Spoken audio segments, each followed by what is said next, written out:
We're so happy to have you here today, and I'm so pleased to introduce our speakers today. Evan Moffitt will be our moderator, with artists Doron Langberg, David Antonio Cruz, and Nash Glynn, who will be highlighting their truly inspiring work as queer figurative painters. As ever, the Armory Show is committed to supporting individuals across all identities, especially the queer community in challenging times such as these. Today's talk will be led by Evan Moffitt, writer, editor, critic, and the founder of the forthcoming Precious Cargo podcast. Evan is the former senior editor of Freeze, and his writing has been featured in various other publications, including Aperture, Art Forum, Art in America, Art Review, Four Columns, Bomb, Pinup, The White Review, and the Los Angeles Review of Books, where he also served as assistant editor. Doron Langberg is an artist born in Israel in 1985, who currently lives and works in New York City. He received his MFA from Yale University School of Art, holds a BFA from the University of Pennsylvania, a certificate from the Pennsylvania Academy of Fine Arts, and attended the Yale Summer School of Music and Art in Norfolk. His work has been shown at the Frick Collection and is in collections of the Baltimore Museum, the High Museum, the Boston ICA, the Miami ICA, Pennsylvania Academy of Fine Arts Museum, the Risney Museum, and the Rubell Museum. David Antonio Cruz is an artist and professor of the practice in painting and drawing at the School of the Museum of Fine Arts at Tufts University. Cruz received a BFA in painting from Pratt Institute and an MFA from Yale University. He attended Skowhegan School of Painting and Sculpture and completed an AIM program at the Bronx Museum. Cruz's work has been included in notable group exhibitions at the Smithsonian Natural Portrait Gallery, El Museo del Barrio, Brick, Performa 13, and the Bronx Museum of Art. His fellowships and awards include the Joan Mitchell Foundation Painters and Sculptures Grant, the Franklin Furnace Fund Award, the Urban Artist Initiative Award, and the Queer Mentorship Program, and the Neubauer Faculty Fellowship at Tufts University. Born in 1992, Nash Glynn is an artist currently working in New York City. She received her MFA at the Columbia University and holds a BFA at the School of Museum of Fine Arts and Tufts University. Her work has been shown at Valmetter in Los Angeles, OCD Chinatown, Participant Inc., Victoria Moreau, Yosemilo, Metro Pictures, Sergeant's Daughters, Cone Gallery, the Mary Keaton Vorse House in Provincetown, Massachusetts, Terry Goldberg, and the Leslie Lohman Museum, among others. In 2017, she received the Leslie Lohman Museum Queer Artist Fellowship and has held residencies at the Vermont Studio Center and the Catwalk Institute in Catskill, New York. Her work is also part of the collection of Tate Modern. Thank you so much for being here. We wish you a joyful and enriching Pride Month. And with that, I will turn it over to Evan. Thank you so much, Thomas. Thank you to the Armory for hosting, and thank you all for braving a very wet and steamy day to be here. I just want to say how grateful I am to be on the stage with three of my favorite young painters and also dear friends. I know, David, you're a new friend. I've known Doron and Nash for several years, and I think in following all your work over the last several years, my own thinking about painting, I think, has changed in tandem with that. So I hope we can just have a really open conversation about painting and process and kind of see where we land. If I refer to my notes on my phone, I'm not on TikTok or anything, so sorry if I have it out. I wanted to first ask you if in terms of process, if you paint from models or from photographs or a combination of both. Obviously, I know this is somewhat different in your case, Nash, as you mostly work in self-portraiture. But the question still stands, do you work from photographs? Do you work with the mirror? And the second part of this question is how do you go about forming those relationships, and does that part of your process change the way you think about the act of painting itself? Which I think I'm also curious to hear, Nash, whether using a mirror or working from photographs changes the way you think about your own self-image in your work. Sure. Well, like you said, I go both ways. between a mirror and photography. I'd say you can always tell which one is which because my hair is parted on the other side.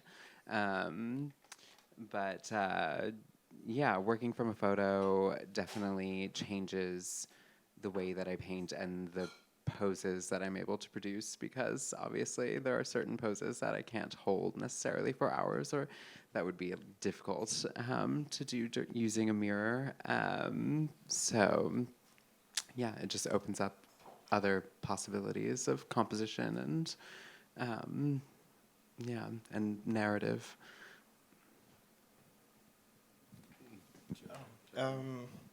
I do work from photographs. The way that I situate my models, it's literally almost impossible to be able to hold those poses. I tend to pose my models upside down, or leaning or falling, and so it's quite challenging to have someone. But I do like just the intimacy of working in the studio by myself, that moment of just privately just thinking about that moment. But the photograph really, for me, is just the first moment, that moment where it's this first sense of information, but it is taken apart and completely edited once I enter the studio, and then it's much about responding to it, creating a space, fracturing everything. So it switches. It becomes a source, but it's not fully the one thing that I rely on. Part of the question that you asked about how forging that relationship with my sitters. For me, I paint a lot of people that I know, a lot of artists, a lot of folks in my community, and folks that I've been very lucky to trust my vision and come into the work. I have a tendency of studying my friends. Every gesture, when they walk, they move, they talk. And that's things that I think about when I bring them into the studio and that process. But the moment of working by myself and looking at the work, I think about that intimacy, that sense of desire and beauty as I'm painting. And so that's that moment that I need, that space to really think about them and who they are and what they mean to the work. Yeah. I usually paint from observation, and most of my subjects are very close to me, so kind of similar to what you're describing. Friends, family, people in kind of my immediate vicinity. And I think observation for me plays multiple roles within the work. I think in terms of kind of my goal as a painter, in terms of trying to capture the essence of a relationship or communicate my feelings towards a person or their state of mind, having them in the studio and working directly from observation allows me to kind of have this one-to-one experience and then in real time see if it's taking shape on the canvas as I'm working. So I think that's a really meaningful part of the kind of the resonance of the work, I hope. And stylistically, I think working from observation and working naturalistically, kind of having to improvise as I'm painting, gives, I hope, gives the work kind of a rooting in reality that the viewer can tell that this is a real person and this is a real relationship. Whereas I feel like for painters that work for their imagination, for example, there's kind of this sense that everything is taking place inside their head, or that it's more fantastical. And I think that anchoring to my personal life is such a big part of the work. So I think observation kind of plays both of those roles for me. And in order to find the perfect moment, to get the tableau that you want to paint, does that come out of an ongoing conversation you have with your sitters prior to their coming into the studio? Is it more improvisatory? Do you feel like you both negotiate that, in real time together, or?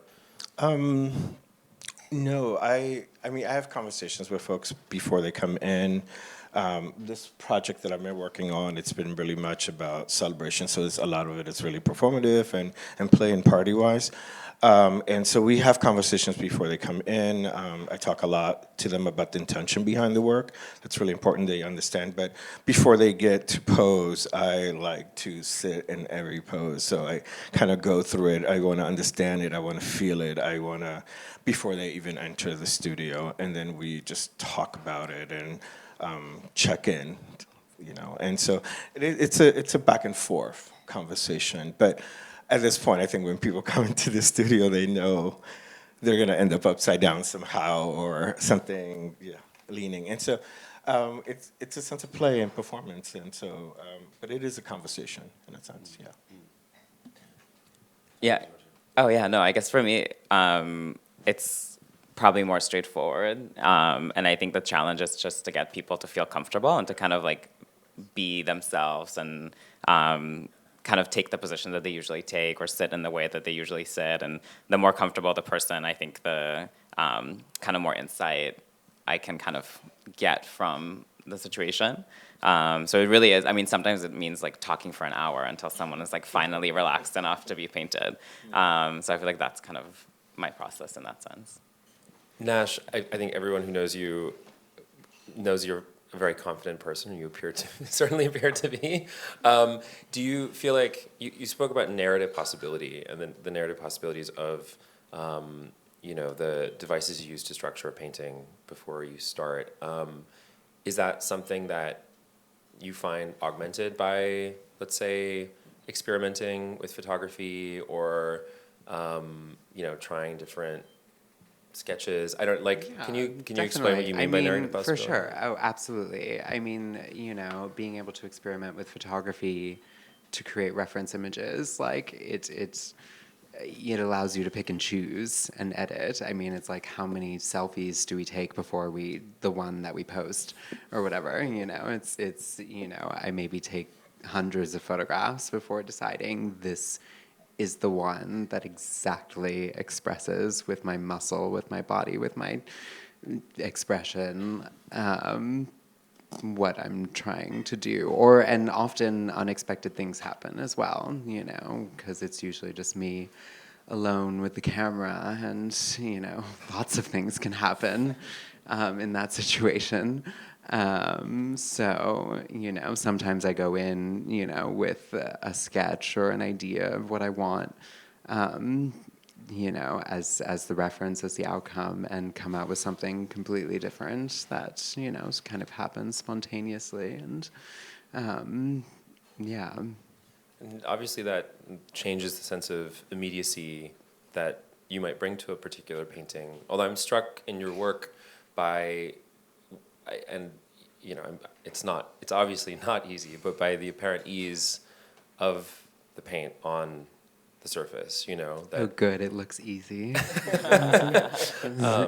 But, I'm not sure if I could tell whether, apart from your part, what was painted from a reference image or live because of the way that you apply paint. But I'm curious to hear from all of you whether your process, whether that sense of immediacy changes the way you actually think about the stuff of paint, the material of it. Like, say, painting live in the meat rack, Does that change like the outcome of the painting? Yeah, do you feel like, your approach becomes looser, or,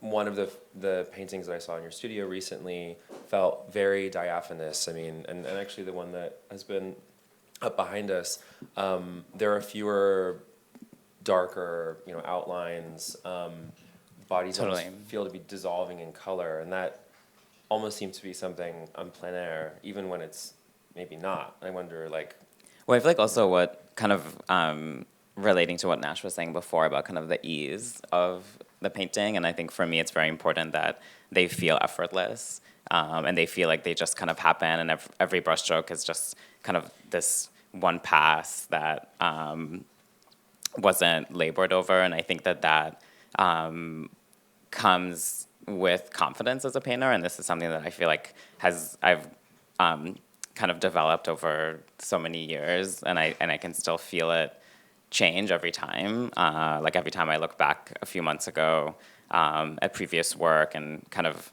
I feel like I could notice shifts in my approach and how I can take more risks now than I took before. So I think the painting you were just referring to that you saw in my studio is this like giant 16-foot painting that I almost had no plan for. So I feel like these things that they were not really imaginable just, again, like a few months ago are things that I'm experimenting with. And I think that working with observation and trying to kind of be able to paint not just like an 18 by 24 from life in the meat rack, but like a 50 by 60 painting in one session in the studio has kind of been my process in terms of trying to accomplish more and more in like a shorter period of time. So that's kind of like the goal, the painterly goal. And I think that that kind of brings a sense of freedom, I hope, to the paintings. I'm going to hazard a guess, David, that you have a somewhat different relationship to time. I do. I do love the labor. But to me, every time that I approach it, it's how to move it forward.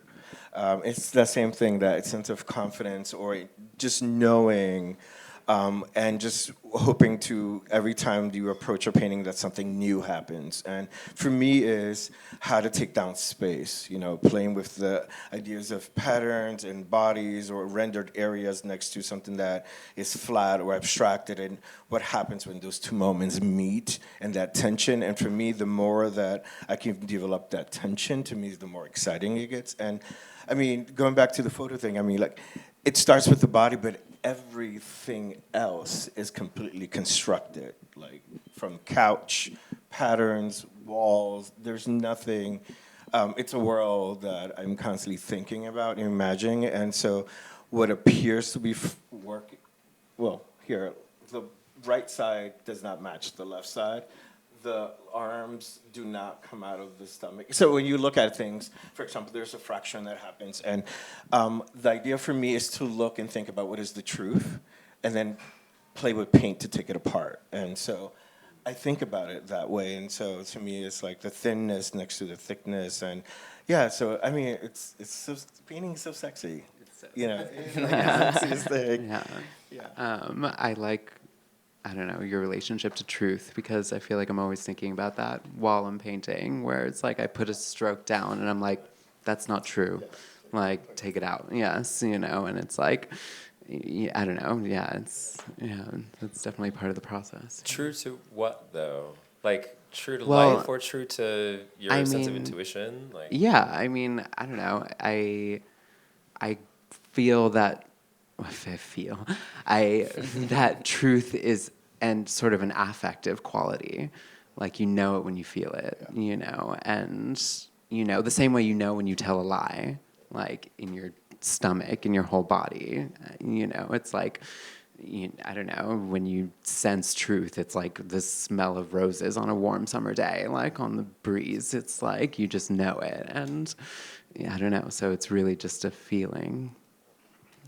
There's a factness. I'm trying to facticity maybe to the to your paintings, to the way that your presence is often very monumental, set within a landscape, and you kind of were invited to enter them very much on your terms, and it's also an invitation that I think can be rescinded.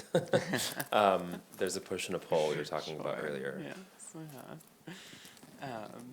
That's not really a question. Yeah. I'll take it. Yeah. Since we have this up, I wanted to ask you about something that stood out to me. The teal hands, which are, speaking of truth, so obviously incongruent with the rest of the painting. What was behind that decision? So I talk a lot about coding, and a lot of fabrics, a lot of the patterns for a long time I've been thinking about how developers talk about language in the work, especially bilingual, thinking about the translation between English and Spanish, and thinking about queerness in that sense. And so color, obviously, I love color. And it's very specific in my work. With the green hands, it's something that I've been working on for a while, and thinking about how queer bodies or brown bodies, black bodies are coded Haley embodies ideas of the foreign body, and so for a long time I've been thinking about green and blues and just thinking about the body in that way, and subverting some of that language that's used and projected on us. A lot of the work, you'll notice that all the blue hands are the place where the touch happens, and so it's a sense of really subverting that language and that hate, and subverting that to something more warmer or of connection, and so that's where that comes from. Yeah. I mean, but even going back to the sense of truth, it's like, sometimes wrong is right. Like, sometimes I'll do something that is, sort of anatomically correct or whatever, and I'm just like, this is not true. Like, so, yeah, I don't know. Well, it's almost like if you do something with enough intention, it becomes Exactly. true. Yes. Like as long as it embodies like the thing that you want it to be, even if it's not Totally. representative. Yeah. Yes. And you have a very fauvist relationship to, I mean, if that's not an appropriate reference to color, where no color is really mimetic of the thing, or very rarely, which is like, I think, such a pleasure to take in. But I mean, is that just intuitive? Do you kind of like decide as you go along? That's a good question. I think that color and gesture and materiality within my work, I feel like is the much more emotional aspect of it, kind of as a counter to the more naturalistic drawing language. And I think that color has, just kind of technically speaking, there's the value of the color, like how light or how dark it is. There's the chroma in terms of like how saturated or muted. And there's the hue, obviously, which is like purple, red, green, blue. So I think that you can have, for example, something that hue-wise is not mimetic, like a red body, or kind of whatever inventive relationship to local color, but still would be mimetic in terms of like how light falls on form. So I feel like I try to kind of think about it a little bit more analytically in the sense that like it would still be convincing, so that like one aspect of like the idea of the color is still maybe tied a little bit to reality, or one part of a limb would represent a certain kind of something that you can latch onto as a viewer that you can recognize, and then the rest could kind of become much more imaginative and like fauvist. So I think I try to kind of do both, so it still feels convincing and feels like a real space. I wanted to ask you all about your art historical influences. I feel like to very different degrees, I sense, important modernist and even like Renaissance references in your work. But I'm curious if you have like shared points, but I think of very different reference points. Speaking of truth, I mean, a number of your paintings, Nash, I look at and I think of Cézanne's Bather, who, doesn't really have a one-to-one relationship with his setting, is kind of both like, has this incredible presence, but also is maybe unstable at the same time. Sure. Yeah.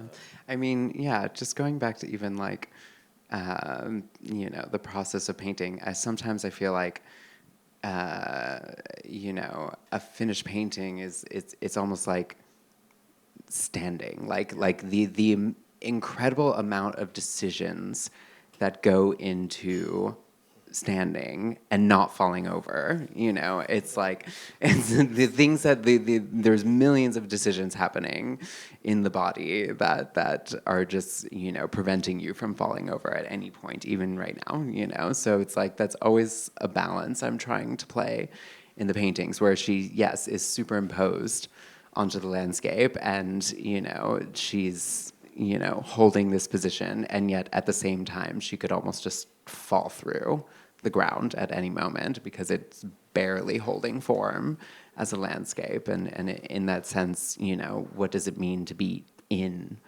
a landscape or in a body or a biosphere for that matter? And I don't know, kind of veered off, but what was your question again?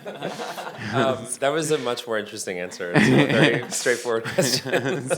No, I was asking about references. References, but- yes. I mean, I don't know. It's funny. I feel like, to be contemporary is to be doomed to be referential, So it's, yeah, I have a million references from painters, photographers, performance artists, literature. It's minimalism. I mean, I'm kind of all over the place. So, Kind of, correct me if I'm wrong, but your turn towards painting has come somewhat later in your practice. I mean, you were painting before, but you produced a lot of film work and or video work and photography. I mean, that seems like a very conscious negotiation with the, let's say, this problem of, I don't think it's really a problem, but question of contemporaneity in painting, like, that we've reached the end of our rope. And I mean, the reason why I find the question of references interesting is because I think you're all revisiting the canon in a way that actually takes it somewhere new and fresh. sure. But, I mean, it's also, again, I don't see it as the end of the rope. I mean, I see it as a kind of beginning in a way, because it means we get to choose the reference and edit and remove and add and manipulate and self-determine, really. I don't know, I mean, thinking about queer figurative painting, which we can go back to, because I have my own issues with that set of words. But, I mean, I'd like to think of, using my body as in similar ways as I use paint. And in that sense, anything is possible. But, yeah. Yeah, I mean, sorry. I was just thinking of the odalisque, also in my background. Western art history, reclaiming that as a trans woman is obviously like a very powerful gesture. But it's definitely there.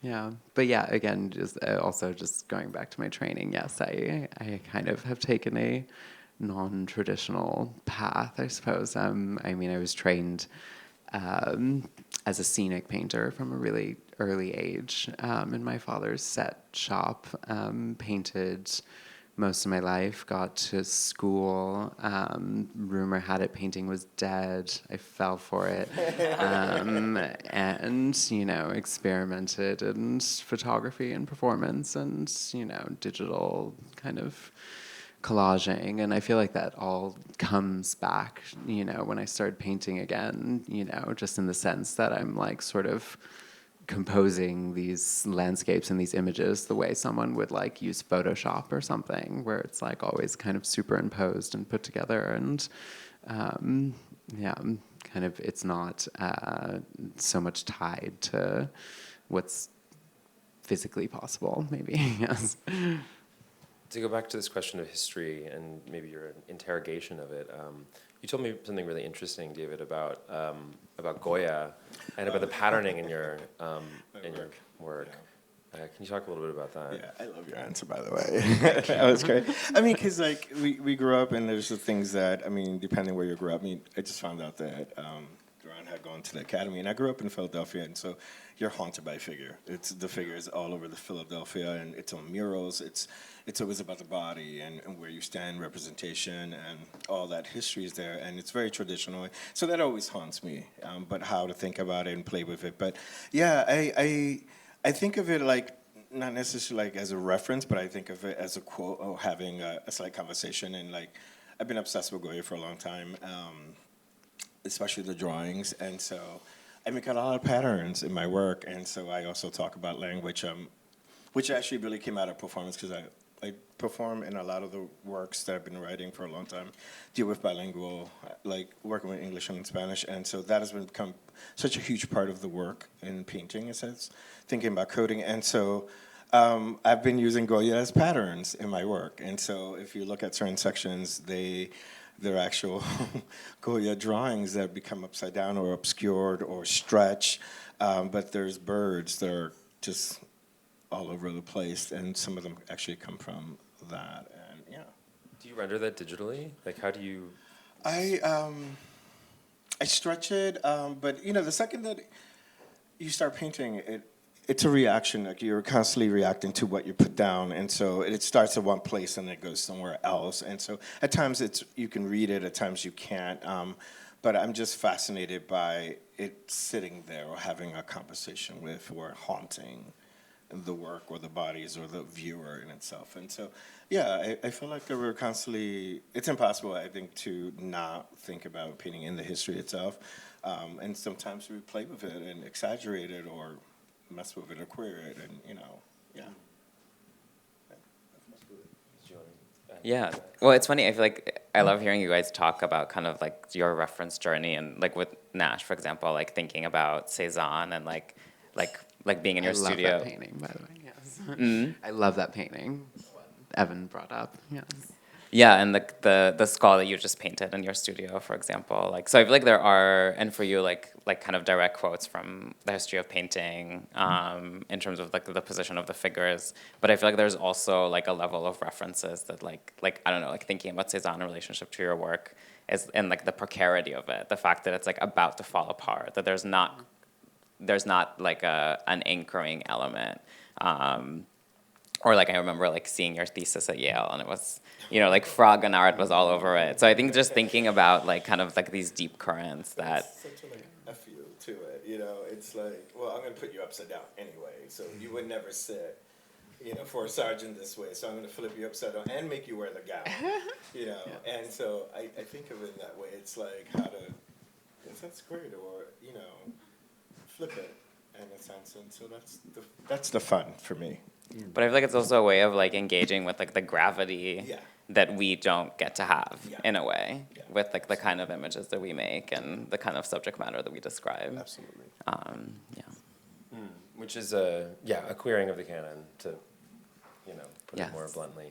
Maybe this is poking the bear of the question a little bit, but what's your objection to queer figurative painting? I mean, it's not so much an objection as just, I don't know, it's something I go back and forth on a lot as well, because, I mean, I think it kind of puts us in a position where we can't necessarily take place in a larger context or conversation, and, we're then like just competing against each other.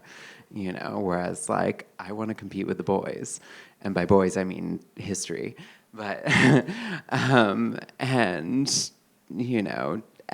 but then again it is something I go back and forth on a lot, because it's like, I don't know, I transitioned, I went from being a painter to a trans painter, and like, is that something to reject? Is that something to embrace? Is this my own internalized trans misogyny? That is, why I have an issue with this.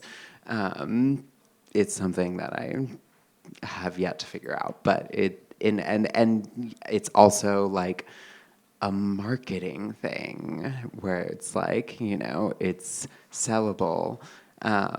So sure, that comes in handy at times, but it's, I would like to think that, there's more interesting things happening in my work than just the fact that I'm a woman. It's so often said, it's become quite hackneyed, that there's a market trend craze for figurative painting, and especially like queer and black figurative painting. Do you find yourself subverting that expectation, even as sometimes you, like... I mean, I can try, but then again, here I am, so... Fair.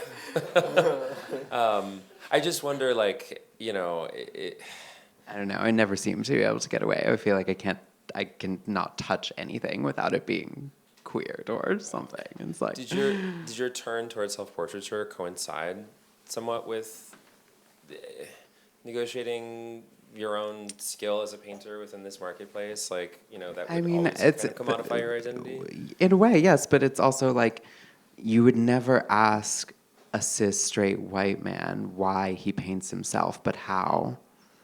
Yeah. The fact that I'm constantly asked why, I think is, kind of symptomatic of a larger kind of problem, potentially. And then again, I don't really know if it's a problem or if it's just me. But, it's, again, something I go back and forth on a lot. Yeah, absolutely. I mean, I imagine you both deal with this question too in similar ways, but I don't know, I'm struck by, gesture is political, color is political. You mentioned this before, and the basic building blocks of painting, have political valence, and you can look at anything from Russian constructivism or the way that like color is deployed in post-war Latin American art. All of those decisions have a certain politics to them, and so reducing it to an identitarian question about subject matter it's so easy. Where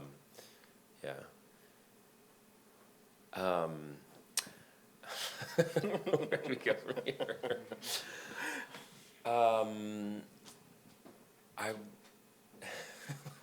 Do you want a response to? Yeah, if you want to respond to that. Well, I feel like in a way, like there's, like just trying to be a painter and like working in the modes of like painters in history and like representing the things around us and responding to the world through our viewpoint will inevitably be queer. And I think that like kind of this, like for all of us, I think that this market trend, or however you want to kind of define it, is much more recent than the kind of our project as artists. And it probably will go away and come back in 20 years or whatever. Like I feel like kind of trying to think of the market in any critical way is uninteresting to me as a painter. Like that's not what I'm here to do. And I think it's much more kind of like these like endless sources of inspiration, whether it's like our own personal life or like the history of painting. Those are the things that are much more interesting to engage with and kind of create meaning with. It is nice to be valued, though. Yeah. To be And to make expensive. money. Since we have your work up here right now, I wonder if I could revisit that question and maybe pick apart another one of the terms in it, not queer or market, but figurative. That there are moments of abstraction in all of your work, whether they're individual passages or kind of overall sense that you get from an image, before you could pull in and assemble it for yourself. And so, I'm curious how maybe you think about or don't think about that dialectic, which is so inescapable, since the beginning of modernism. But if you look at art history and think about the beginning of modern painting with, say, Manet, what made it modern, there were portions of a painting that were simply gestural, and that didn't always cohere into a solid thing. And I mean, this seems like, this stretches it almost to the breaking point, which I find really, really exciting and interesting. I don't know, do you? Yeah. I think that I actually talked a lot about it with my good friend Gabby Collins-Fernandez, who's an abstract painter. And for her, she kind of put it in kind of the way she thought about it was that every abstract painting is referential. It's just referential to different things and referential in different ways. So it could be referential to a gesture. It could be referential to like a color combination that you would recognize. It could be referential to a process. So I think the way that figurative painting refers to the real through imagery and subject matter is just one way of responding to the world, whereas I feel like abstraction is another. But they're both equally connected. So I think that having areas in one painting, I mean, I don't really perceive my work as being at all abstract, because it's all kind of, it's a space that's abstracted, like it's all in relationship to some sort of an idea of an image, even if it's not completely coherent to the viewer. Whereas I think that like people who deal with abstraction more like as like an intellectual tradition, I think there's kind of a different way of relating to like how shapes and forms and processes can like create meaning. I agree. It's really much about the relationship between the paint and the surface. I mean, I think of geometry, I think of shapes, and like I mentioned earlier, it's like creating that tension. How can two exist in that one space, and how to fool the viewer to think that one is representing something that it really isn't, that it's not really, it's impossible for it to function. And I like the idea of how things don't function. And to me, painting is that thing. And so playing with that, that illusion, and then putting that next to something flat, and how one thing goes into something else, and what appears to be one thing is something else. And I love all of that. And so for me, it's like, yeah, I used certain tools, but what else with it? And so, yeah, I mean, that line, and I think the more confident I become with the work, and the more I work, the more I think about that space between, again, that the sense of that truth, what that is, and how it falls apart with paint, that line that's constantly pushing back and forth. Yeah, I was about to say, yeah, I've never really been able to tell the difference between representation and abstraction, but maybe that's very queer of us. It's all an illusion. I have a bit of a running joke that I've named my tits form and content because I can't tell the difference. So I think that sums it up. Best line of the panel so far. The work exists in the cleavage between the two.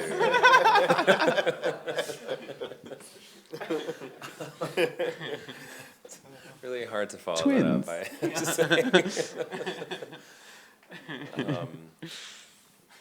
Will they be twins or will they be sisters? Fraternal, maybe. Do we want to open it up to some questions, maybe? Yeah. Yeah, one back. I just wanted to probe a little bit more what you were talking about, the market. I'm sorry, I got in late. Can you just tell me your names because I didn't get them in the morning? I'm Evan. I'm Doron. David. Nash Glynn. Okay, Nash. Yes. Nash was talking about wanting to subvert, right? And I'm a little bit obsessed with Bell Hook's definition of queerness, that it not necessarily has to do with sexuality or gender expression, but more with defying the norm. So how do you, is it possible, it's poking at that same issue that you were talking about, how do you still defy the norm if you're absorbed by the market?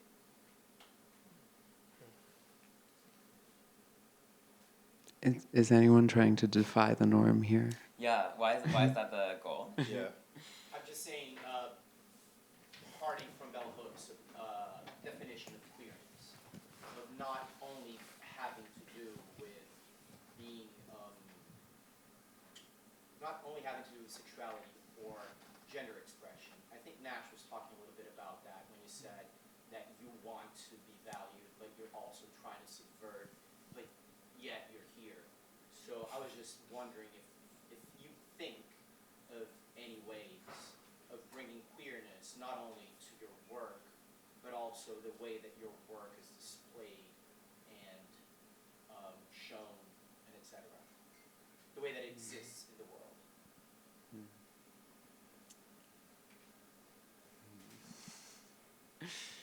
I mean, I don't know, I'm trying to understand the question, sorry. Okay, let me try to rephrase it. Yeah. Is there a way to be queer, not in just the art form, but the way that art is dealt or shown or exhibited? It seems like a structural question. I mean, I'm not. I know this wasn't posed to me, but I would say that you know, if you look at the fight for queer liberation, like back to its very early days, you know, in the late '60s, or even going back, you know, much further than that, it's very rarely, if ever, existed outside of capitalism, or found a way to, cohere a sense of identity, an expansive one, independent of capitalist structures. And, things were very quickly co-opted by the market. And so, that obviously happens with art now. Plenty of people make art not for the market, and that's an extremely wonderful thing. So maybe art is the best space in which to forge some kind of new paradigm, that isn't fixed to definitions that are so clearly marketable. But I guess, I don't know if I had to put it this way. I don't know. I mean, I think, I guess, like, what does it mean to even function in this market? But, yeah.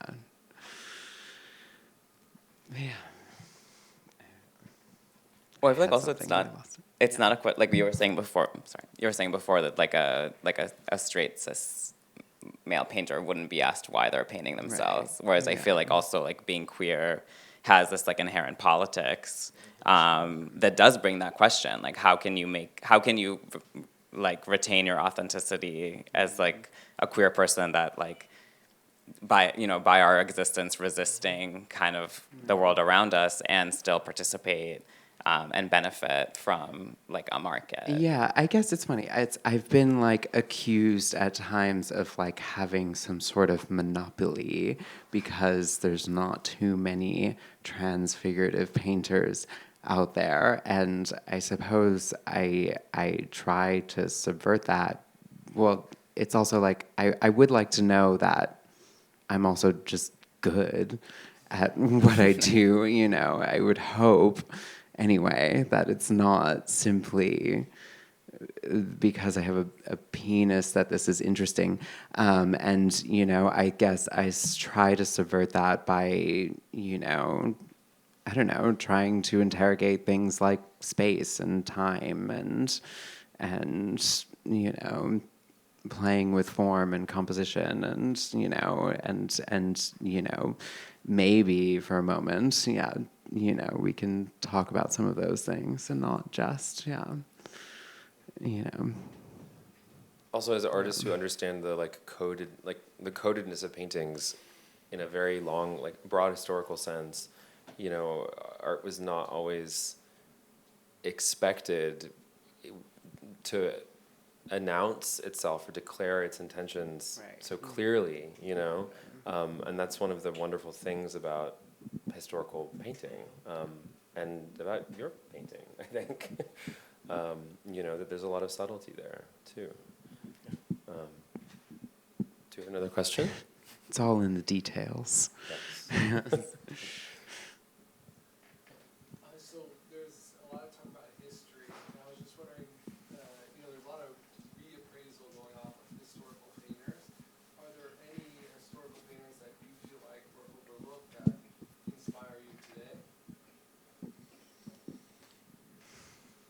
I don't know. I love all the famous ones.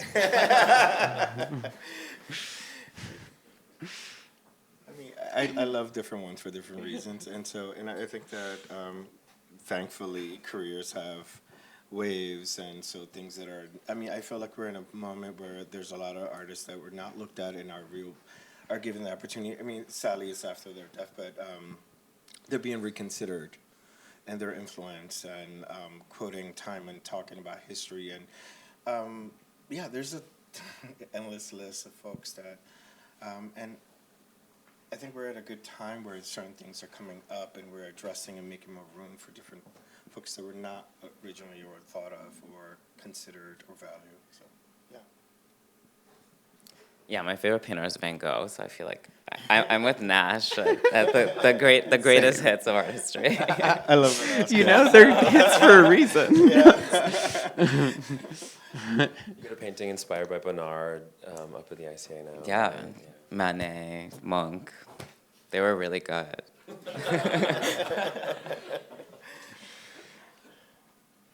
Anyone else? Nash, you referred to yourself in the third person. Do I? You did when you were discussing yourself as a subject. So I guess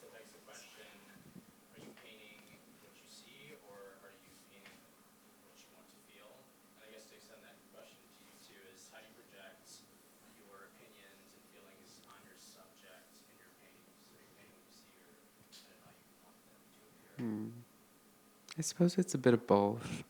You know, sometimes, I don't know, I feel like a painting is a wish in a way, where it's like I'm painting what I see and at the same time, you know, what I need to see. So. That's beautiful. Because, I mean, I paint myself at times, and my earlier work, I was my subject, my work, and I never called myself, I just called them the boys, you know, and it wasn't, I didn't never thought of it as me. I thought of it as, you know, that moment or a play or, it was performative for me. And so it was that thing, that wish. And so, I try to be sensitive with my sitters and folks that I work with. That's why I think the conversations are important. I always tell people I want to make them beautiful, and I try. I really. I went through my ugly stage in my making work many years ago, but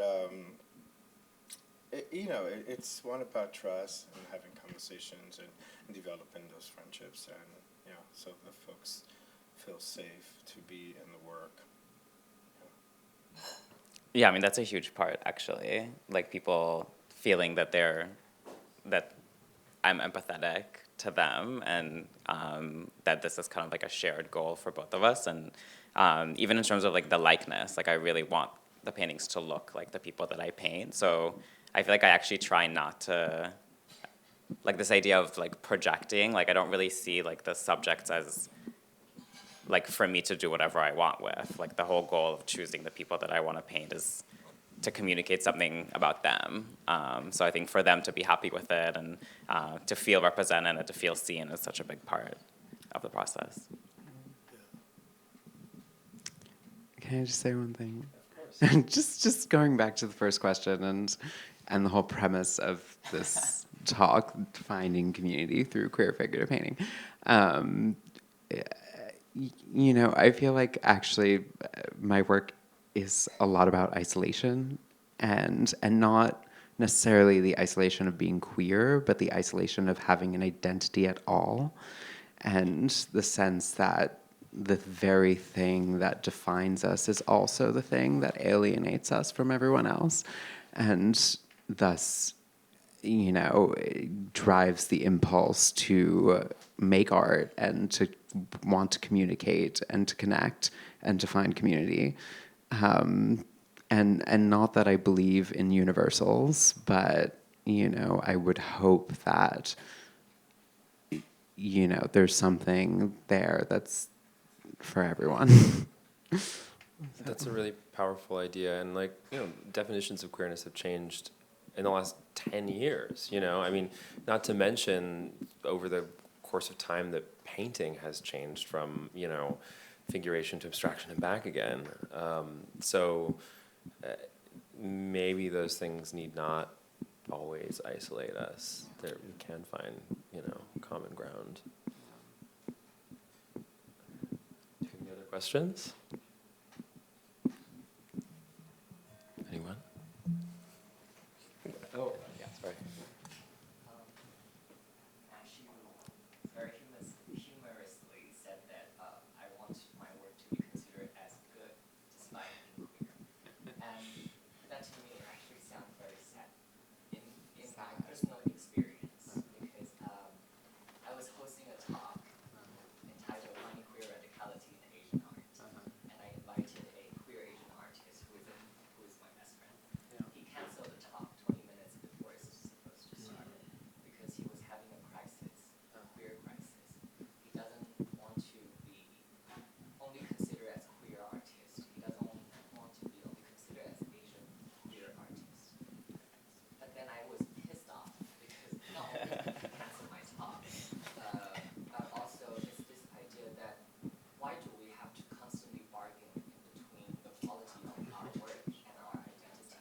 That's bullshit. Why can't we be so fucking proud of being queer? And why can't we take advantage of it? If the market love queer figurative, sell those work and make me rich. You know? I don't know why. But No, and that's why I also say, yeah, understand that yeah. kind of existential For sure. queerness crisis. Yes. But we fall this far. Come on. Yeah.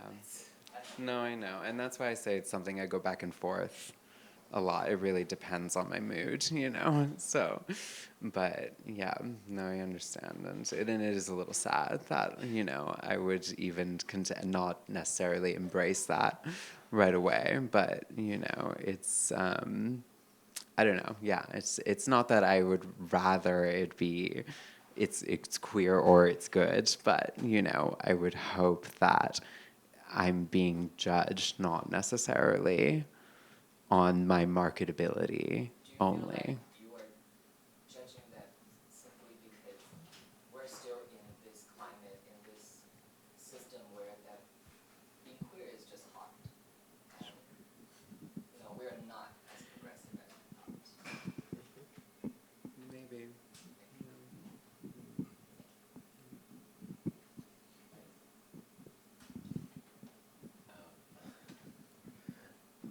Do you have any other questions? Thank you so much. Oh, there's one more. Okay, in the back. Yeah. Hey, Nash, the question is you were asking about, you consider about your marketability, but when you think about this, whatever we do, whoever we are in here, we are doing exactly the same thing. Basically, if you're a furniture designer and if you are designing a chair that you can sell $500 to $20,000, in the end it's a chair. It's the same thing for a CEO's job as well. Exactly the same way. Someone gets paid for $300K a year. Some of them get paid $5 million. Some of them $25 million. Why are you afraid from that? Like, in the end, it's just the value that the other people you allow to put the price tag on your work, which basically is being a human or a working class in the end. So what's the issue behind that? Oh, there's no issue. I love money.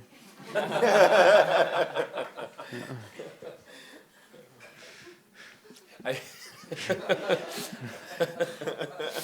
I mean, I think, you know, this question comes up sometimes because, you know, our arts institutions and increasingly, you know, fast-growing mega galleries, fairs, magazines, you know, they all play this game. They're public-facing institutions of representation and, you know, kind of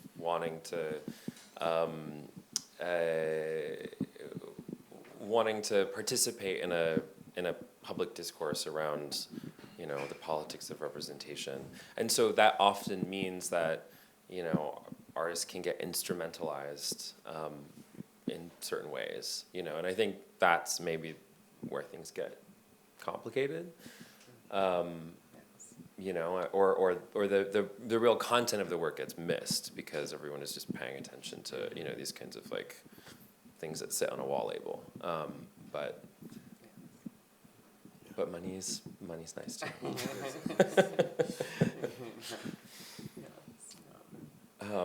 Well, maybe an odd place to end, but thank you so much.